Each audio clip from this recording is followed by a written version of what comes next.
Hello दोस्तों, कैसे हो? आई थिंक सब बढ़िया और पिटपाट हो गया। तो चलो आज सुनते हैं हिंदी की कहानी।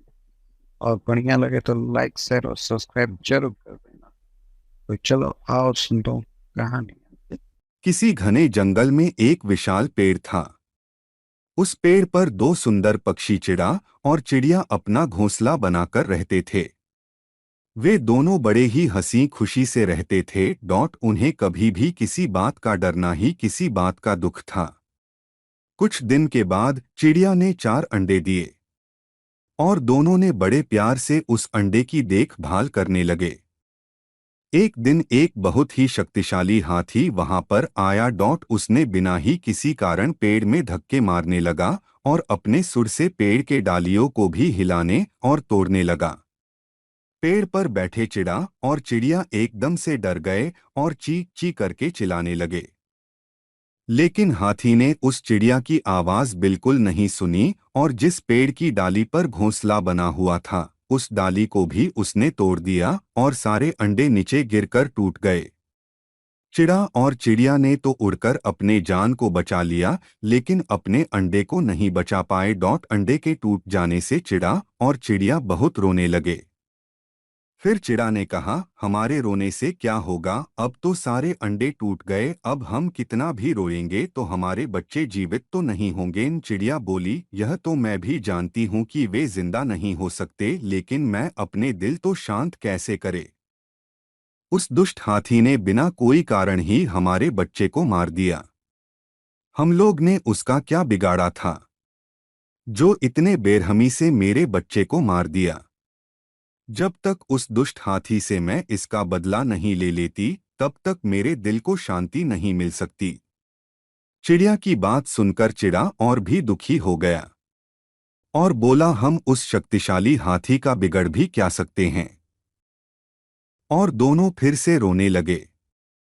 उसी पेड़ पर बैठा एक कौवा इन दोनों की सारी बातें सुन रहा था। उसने पास आकर बोला, दोस्त, मैंने तुम लोग की सारी बातें सुन लिया है, मैं तुम्हारा दोस्त भी हूँ और एक पड़ोसी भी, इसलिए मैं मदद करने के लिए तैयार हूँ। हाँ, मैं मानता हूँ कि हाथी हम लोग से बहुत शक्तिशाली है, लेकिन एकता में बल की शक्ति बहुत ज्यादा होती है। मेरे दोस्त, जब हम सब साथ मिलकर बदला लेंगे तो वो हाथी हम लोग का कुछ नहीं बिगड़ पाएगा। और एक मक्खी भी मेरी दोस्त है, वह भी इसी पेड़ पर रहती है। हम तीनों मिलकर इस दुष्ट हाथी का विनाश का रास्ता खोज सकते हैं। चिड़ा ने कहा, मेरी दोस्ती एक मेंढक से है, मैं उसे भी बुला लेता हूँ। कुछ ही देर में सभी इकट्ठे हो गए। ये सारी बातें मेंढक को बताया गया। तब उसने कहा, दोस्त, चिंता मत करो, एकता की शक्ति ने बड़े बड़े राजाओं को धूल चटा दिया है, शक्तिशाली इंसानों के सर काट डाला है, तो यह हाथी तो कुछ भी नहीं है। सब मिलकर हाथी को मारने के लिए एक अच्छा सा उपाय निकल लिया। दूसरे दिन हाथी भोजन करके जंगल में आराम कर रहा था। तभी मक्खी उसके कानों पर बैठकर गुनगुनाने लगी। उसके मीठा आवाज सुनकर हाथी सो गया। तब कौवा ने उसके सर पर बैठकर उसके दोनों आंख फोड़ दिया। हाथी दर्द के मारे जंगल में इधर उधर कूदने और छटपटाने लगा और उधर मेंढक ने अपने और दोस्तों के साथ एक खाई के किनारे जाकर चिल्लाने लगा। हाथी छटपटाते हुए उस खाई के पास पहुंचा।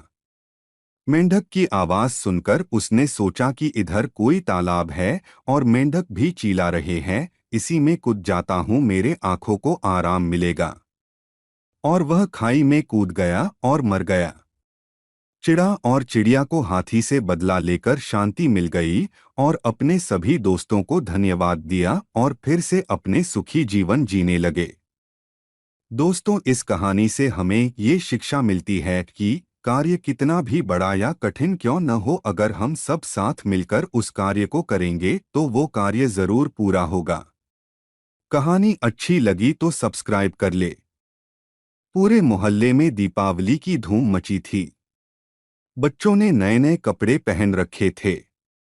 उनके गुलगपाड़े और शोर शराबे से पूरा मोहल्ला गूंज रहा था। हर घर दीपों की रोशनी से झिलमिला रहा था। कहीं कहीं बिजली के बल्ब भी शान से टिमटिमा रहे थे। लेकिन इन सब रंगीनियों से बहुत दूर कमला काकी का मकान लगभग अंधेरे में डूबा हुआ था।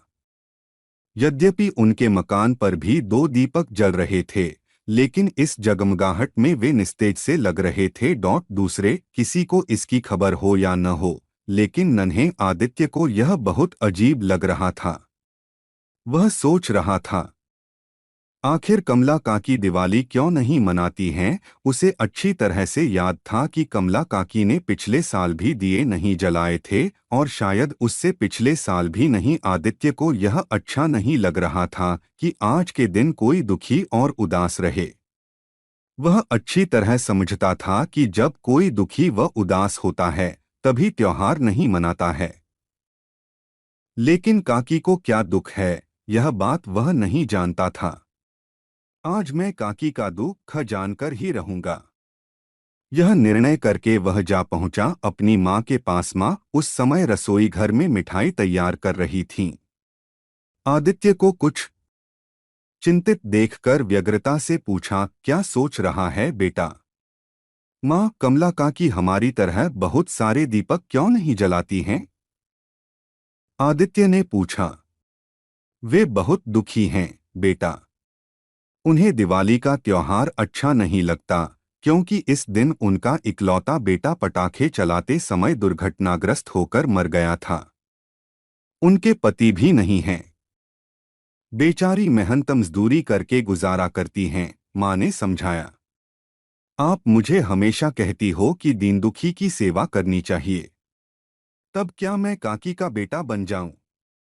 आदित्य ने आज्ञा लेने की दृष्टि से पूछा। किसी अच्छे काम के लिए मैं भला क्यों मना करूंगी, माँ ने मुस्कुराते हुए कहा।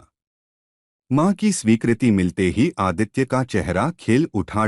वह सरपट कमला काकी के घर की ओर भागा, लेकिन माँ की आवाज सुनकर उसे वापस लौटना पड़ा।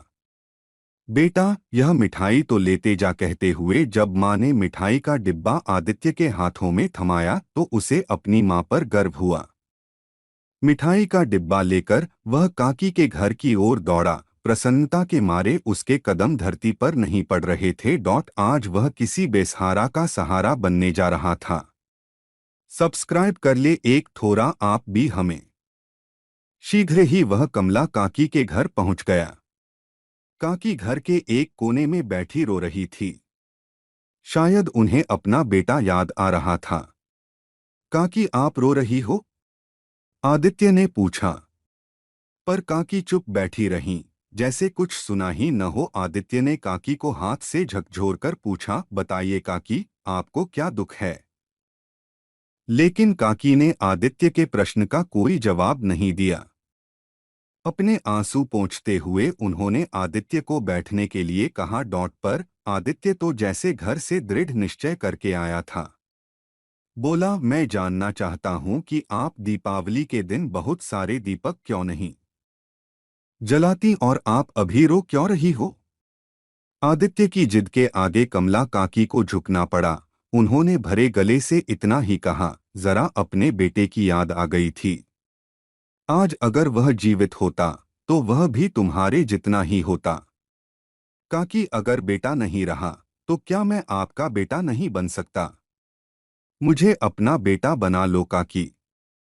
आज से मैं तुम्हारा बेटा हूं, आदित्य ने भोलेपन के साथ कहा।